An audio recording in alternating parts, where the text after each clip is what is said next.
अरे किंतु तुम अकेले क्यों आए हो? तुम्हारे बाकी पांडव और पांचाली उन्हें कहां छोड़ाए? उन्हें साथ नहीं लाए? अरे कहीं यह भय तो नहीं था कि मैं दोबारा तुम्हारे भाइयों को दास बना दूंगा और द्रौपदी को दासी?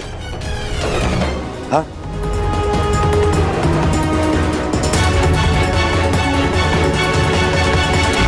ये सब यहां क्यों धर्मराज? ये यहां इसलिए क्योंकि इन्हें युद्ध में वीरगति प्राप्त हुई थी।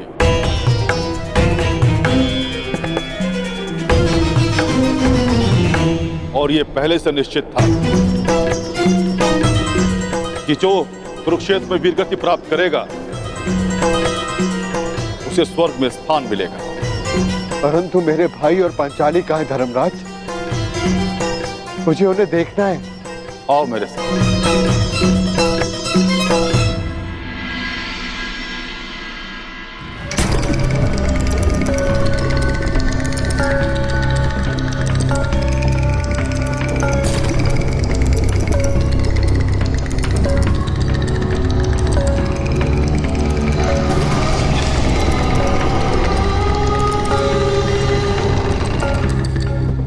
ये सब क्या है धर्मराज? कैसा स्थान है ये? ये नर्क है युधिष्ठिर। नर्क? नर्क!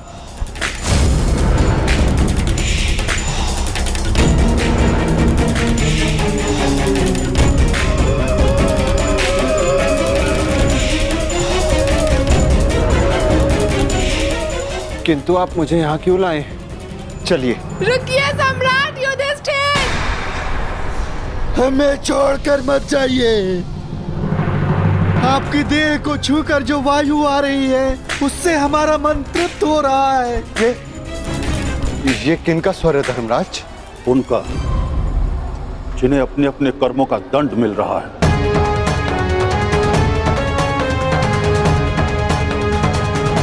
मैं उनसे मिलना चाहता हूं। चलिए मेरे साथ।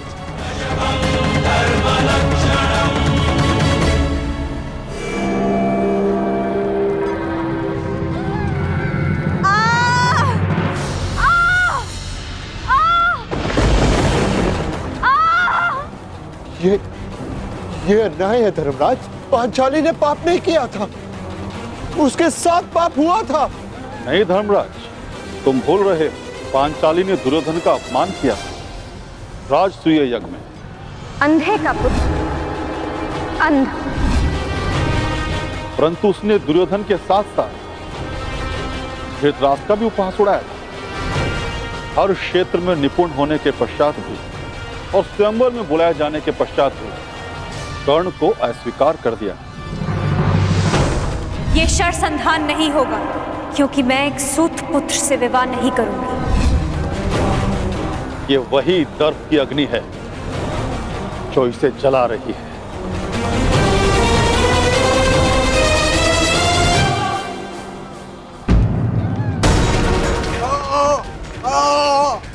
वो ये कौन है?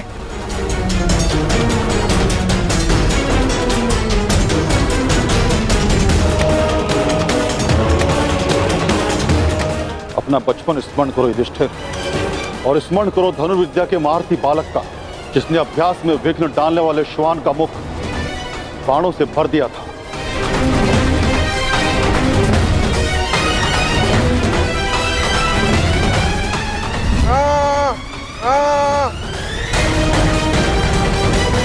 एकलव्य?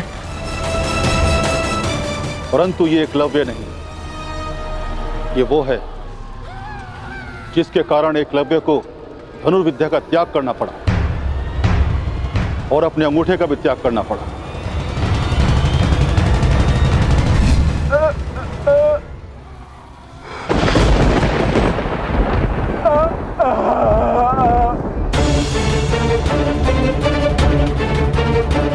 अर्जुन? अर्जुन की इसी लालसा के कारण एकलव्य को बहुत कुछ खोना पड़ा।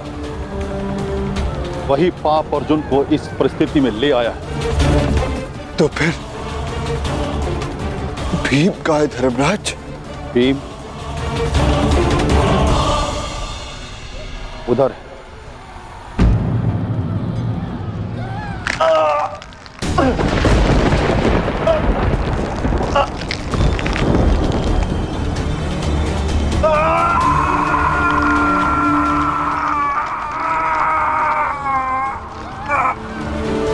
भीम की ये दशा क्यों धर्मराज? भीम ने किस प्रकार अनीति से जरासंध को मारा था,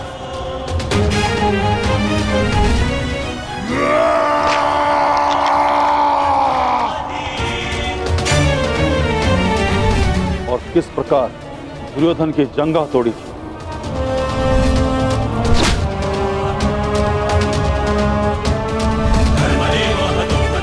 अपने प्रतिशोध के चलते किस तरह से भी मनुष्यता त्याग बैठा और रक्त पिपासु बन गए। धर्म की स्थापना के लिए कभी कभी वध आवश्यक हो जाता है, परंतु बर्बर बनना उचित नहीं। भीम को उसकी बर्बरता का दंड मिल रहा है। क्या नकुल सहदेव को नहीं देखना चाहोगे? नहीं नहीं धर्मराज, वो दोनों फूल से जैसे बालक मेरे पुत्र जैसे, मेरे भाई नहीं। मैं उन्हें नहीं देख पाऊंगा, नहीं देख पाऊंगा मैं उन्हें।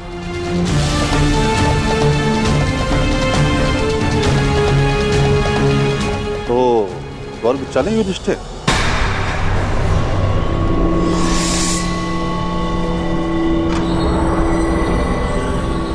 मैं क्यों?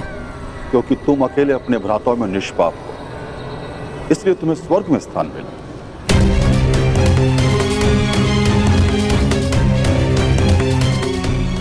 नहीं नहीं धर्मराज, मैं अपने भाइयों को छोड़कर नहीं जाऊंगा। यदि उन्होंने कोई अनीति की है तो उसका कारण मैं एक ज्येष्ठ होने के नाते मेरा कर्तव्य था कि मैं अपने भाइयों को, अपने परिवार को उचित मार्ग दिखाऊं। मैं अपने परिवार को छोड़कर नहीं जाऊंगा यहां से। जहां मेरा परिवार रहेगा वही मेरे लिए स्वर्ग है। मैं यहीं रहूंगा धर्मराज, यहीं।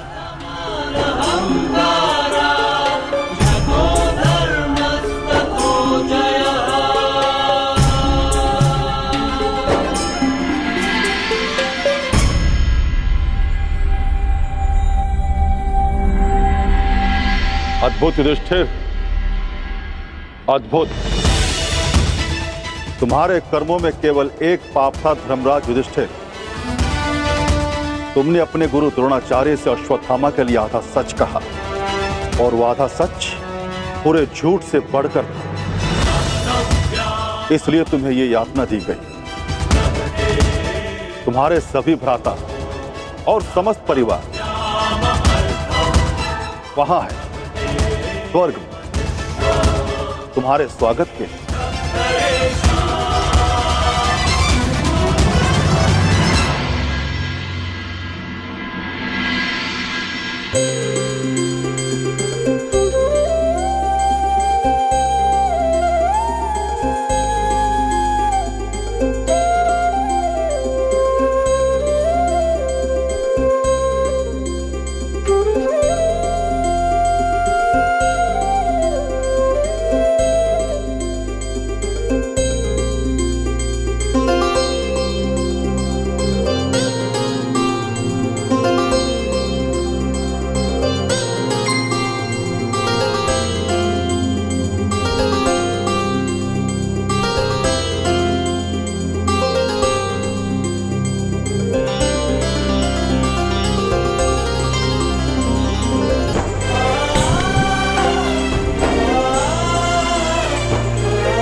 आइए ज्येष्ठ।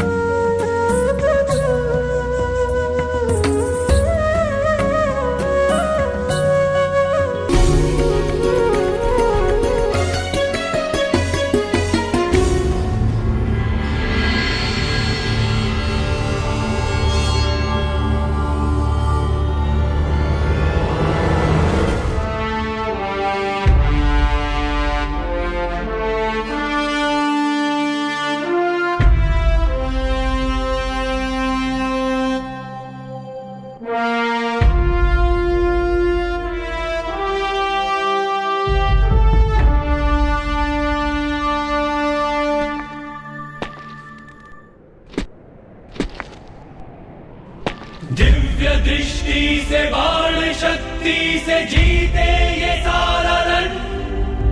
मित्र वेग है सूर्य तेज है कवच चढ़ा इसके तन।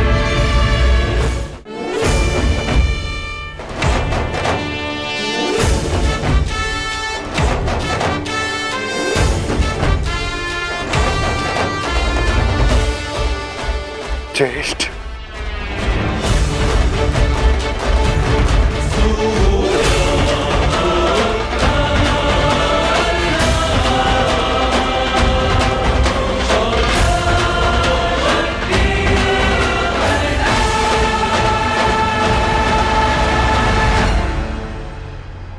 अनुज,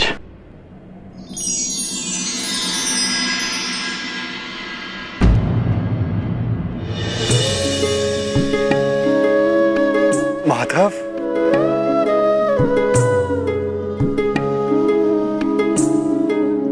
माधव,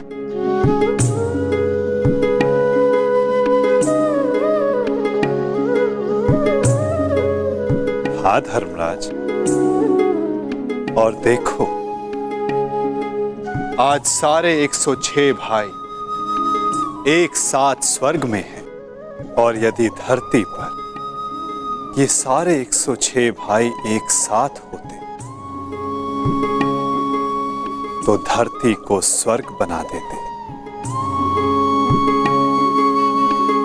युद्ध सदैव अंतिम प्रयास होता है, प्रथम प्रयास सदैव प्रेम होता है।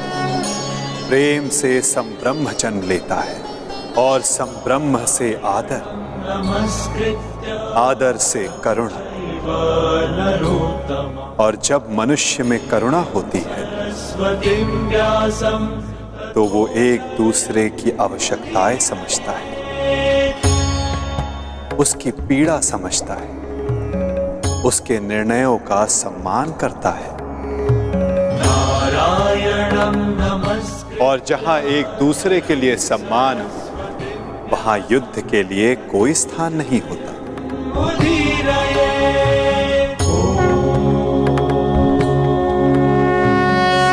परंतु माधव,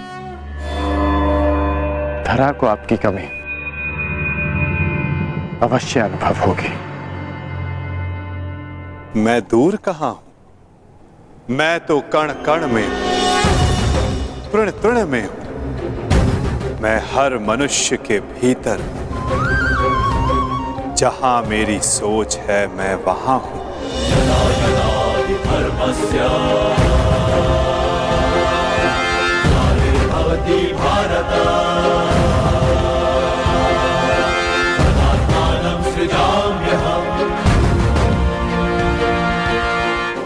जब जब आवश्यकता होगी मैं तब तब आऊंगा, और आशा करूंगा कि इस बार मैं युद्ध में नहीं, परिवर्तन की यात्रा का सारथी बनूं, उसका सारथी बनूं जिसके मन में विजय नहीं, परिवर्तन का भाव हो।